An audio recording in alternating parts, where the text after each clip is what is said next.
Hi hello ನಮಸ್ಕಾರ welcome back to Malenadu blog insta ಪೇಜ್ಗೆ. So ಇವತ್ತು ನಾನು ಹೊರಟಿದ್ದೆ ಇಸ್ಕಾನ್ ಟೆಂಪಲಿಗೆ. ಇನ್ನು ಬೆಂಗಳೂರಲ್ಲಿರೋರಿಗೆ ಇಸ್ಕಾನ್ ಟೆಂಪಲ್ ಅಂದರೆ ತುಂಬ ಖುಷಿ ಇರುತ್ತೆ.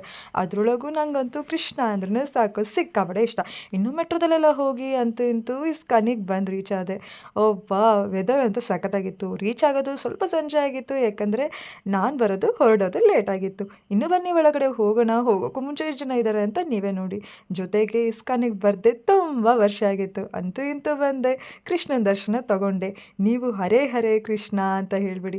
ಹರೇ ಕೃಷ್ಣ ಕೃಷ್ಣ ಕೃಷ್ಣ ಹರೇ ಹರೇ, ಹರಿ ರಾಮ ರಾಮ ರಾಮ ಹರೇ ಹರೇ ಅಂತ ಹೇಳ್ತಾ ಅಷ್ಟು ಸ್ಟೆಪ್ಸ್ನ ಕಂಪ್ಲೀಟ್ ಮಾಡಿ ನೆಕ್ಸ್ಟ್ ನಾನು ಹೋಗಿದ್ದೆ ದರ್ಶನದ ಕಡೆಗೆ. ದರ್ಶನಕ್ಕಂತೂ ಸಿಕ್ಕಾಪಡೆ ಜನ ಇದ್ದರು. ಅದರೊಳಗೂ ಕೃಷ್ಣ ನೋಡ್ತಾ ಇದ್ದರೆ ಅಬ್ಬಾ ಕಣ್ಣಿಗೆ ತೃಪ್ತಿ ಅಂತಲೇ ಹೇಳ್ಬೋದು. ನಂತರ ಅಲ್ಲೇ ಒಂದು ಸ್ವೀಟ್ ತಿಂದು ನಂತರ ನಾನು ಪ್ರಸಾದಕ್ಕೆ ಹೋದೆ. ಪ್ರಸಾದ ತೊಗೊಂಡು ಫುಲ್ ಹೊಟ್ಟೆ ತುಂಬಿಸ್ಕೊಂಡು ಐಸ್ ಕ್ರೀಮ್ ತಿಂದೆ. ಯಪ್ಪ, ಐಸ್ ಕ್ರೀಮ್ ತಿಂದಿದ್ದು